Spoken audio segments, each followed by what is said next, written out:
गेले काही दिवस झालं सोशल मीडियाच्या माध्यमातून इंस्टाग्राम असेल, युट्यूब असेल किंवा गुगल असेल, वेगवेगळ्या प्लॅटफॉर्मच्या माध्यमातून तुम्हाला एक गोष्ट समजली जाते की 30% टॅक्स होणार आहे, 30% टॅक्स होणार आहे. तर आता नेमकं 30% टॅक्स म्हणजे काय, तर काय करूया आपण या व्हिडिओला 2 पार्टमध्ये डिवाइड करूया. सगळ्यात पहिल्यांदा 30% टॅक्स म्हणजे नेमकं काय आणि कशा पद्धतीने त्याचा इफेक्ट आपल्यावर होऊ शकतो, आणि दुसऱ्या पार्टमध्ये या 30% टॅक्सचा जे मोठे ट्रेडर आहेत आणि जे छोटे ट्रेडर आहेत त्यांच्यावर काय परिणाम होतो, अगोदर कसं असायचं आणि आता इथून पुढे कशा पद्धतीने गोष्टी होऊ शकतात हे इन डिटेल मध्ये जाणून घेण्याचा आपण प्रयत्न करूया. नमस्कार मित्रांनो, मी शुभम नाईक स्वागत करतो तुमचं स्टॉक रनर या आपल्या युट्यूब चॅनलवर. सगळ्यात पहिल्यांदा 30% टॅक्स म्हणजे काय, जर अगोदर तुमचा इन्कम जास्त असेल तर अगोदर पासूनच तुम्हाला 30% टॅक्स हा द्यावा लागत होता. यामध्ये कंडिशन काय होत्या, तुम्ही जर बिझनेस करत असाल, ऑप्शन ट्रेडिंग हे ऍज अ बिझनेस मध्ये कन्सिडर केलं जात होतं.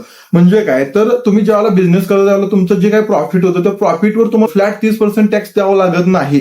तर त्यावर तुम्हाला तुमचे जे काही एक्सपेन्सेस असतात, म्हणजे तुमचं ऑफिस असेल, त्याचा रेंट असेल किंवा तुमचं स्वतःचं ओन ऑफिस असेल त्याच्यासाठी आलेला खर्च असेल, तुमच्याकडे एम्प्लॉई असतील त्या एम्प्लॉईंची सॅलरी असेल, आणखीन अदर इलेक्ट्रिक बिल असेल किंवा वायफायचं बिल असेल, किंवा तुम्ही जर ट्रेडिंगसाठी एखादा सेटअप बाय केला असेल, मॉनिटर, सीपीयू, तुमच्या ट्रेडिंगसाठी जे लागणार आहे त्या सगळ्या गोष्टी तुम्ही काय केलं, बाईंग केल्या असतील ना, त्या गोष्टी सगळ्या तुम्ही क्लेम करू शकत होता. म्हणजे जर तुम्ही समजा जर 10 लाख रुपये जर तुमचं प्रॉफिट झालं तर त्या 10 लाख मध्ये ह्या ज्या सगळ्या गोष्टी आहेत तुमच्या वर्षाचा ट्रेडिंगसाठी किंवा तुमच्या जो बिझनेससाठी जो काही खर्च लागणार आहे तो मायनस व्हायचा, आणि जे प्रॉफिट राहायचं त्या प्रॉफिटवर तुम्हाला 30% टॅक्स द्यावा लागत होता. म्हणजे त्यामध्ये तुम्हाला क्लेम करता येत होतं.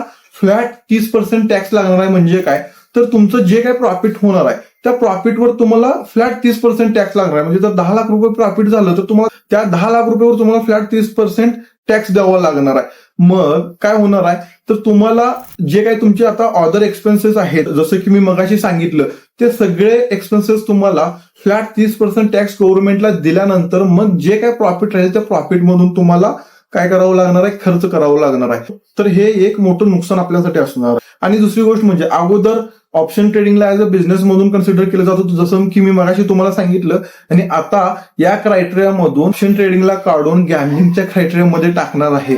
तर त्यामध्ये काय होतं, आता समजा तुम्हाला एक मी एक्झाम्पल देतो, आपल्याला एखादी लॉटरी लागली किंवा लॉटरी सारखे अदर जे बिझनेस असतात जे गॅम्बलिंग म्हणून कन्सिडर केले जातात, तर त्यावर आपल्याला गव्हर्नमेंट काय करतो, फ्लॅट 30%चा टॅक्स लावतं. म्हणजे जर तुम्हाला समजा 10 लाख रुपयाची लॉटरी लागली तर तुम्हाला त्यामधून 3 लाख रुपये काय करावं लागतात, गव्हर्नमेंटला टॅक्स भरावे लागतात, आणि तुमच्या हातामध्ये फक्त 7 लाख रुपये येतात.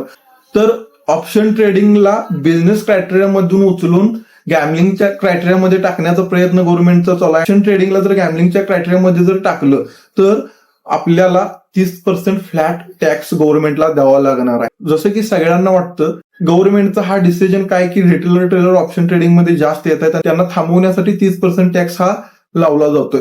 आता सगळ्यात महत्वाची गोष्ट जर आपण बघायचं म्हणलं तर 30% टॅक्स लावायच्या अगोदर रिटेल ट्रेडरचं नुकसान होण्यापासून जर रिटेल ट्रेडरना जर वाचवायचं असतं तर गव्हर्नमेंटनं रोज एक एक्सपायरी आणली नसती, हा सगळ्यात मोठा प्रश्न आहे. तर गव्हर्नमेंटने हे रिटेल ट्रेडरच्या प्रॉफिटसाठी केलंय का त्यांच्या नुकसानसाठी केलंय यामध्ये आपण पडत बसायचं नाही. तर आता तुम्हाला समजलं असेल की पहिल्यापासूनच आपण 30% टॅक्स हा देतच होतो, पण त्यामध्ये आपले जे काही एक्सपेन्सेस असतात ते एक्सपेन्सेस आपण क्लेम करू शकत होतो. आता ते एक्सपेन्सेस आपण क्लेम करू शकत नाही, फ्लॅट आपल्याला 30% टॅक्स द्यावा लागणार आहे इन फ्युचरमध्ये जर हा रूल लागू झाला तर.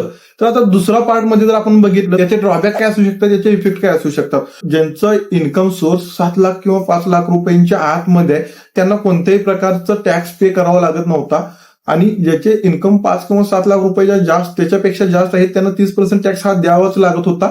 पण काय कंडिशन होती की त्यामध्ये आपण जे काही एक्सपेन्सेस आहेत ते एक्सपेन्सेस क्लेम करू शकत होतो. ऑप्शन ट्रेडिंगचा जर क्रायटेरिया चेंज झाला तर त्यामध्ये जर तुम्ही 1 लाख रुपये मिळवला असतील किंवा 5 लाख रुपये मिळवले असतील किंवा तुम्ही 10 लाख रुपये मिळवले असतील तर तुम्हाला फ्लॅटमध्ये 30% टॅक्स हा द्यावाच लागणार आहे इंडियन गव्हर्नमेंटला. म्हणजे आपण असं नाही म्हणू शकत की माझा जर इन्कम 5 लाख रुपयेपेक्षा आता आहे आणि मी टॅक्स भरला तर चालतोय, तर नाही, तसं नाही. 1 लाख रुपये असेल किंवा जर 10,000 रुपये असेल तर त्यामध्ये तुम्हाला पहिल्यांदा 30% द्यायचं आहे, त्याच्यानंतर तुमचे बाकी काय एक्सपेन्स असतील ते त्यामधून तुम्हाला मायनस करावे लागणार आहेत. आता तुमच्या मनाचे डाऊट सगळे क्लिअरच झाले असणार आहेत की नेमकी 30% टॅक्सची कन्सेप्ट काय आहे.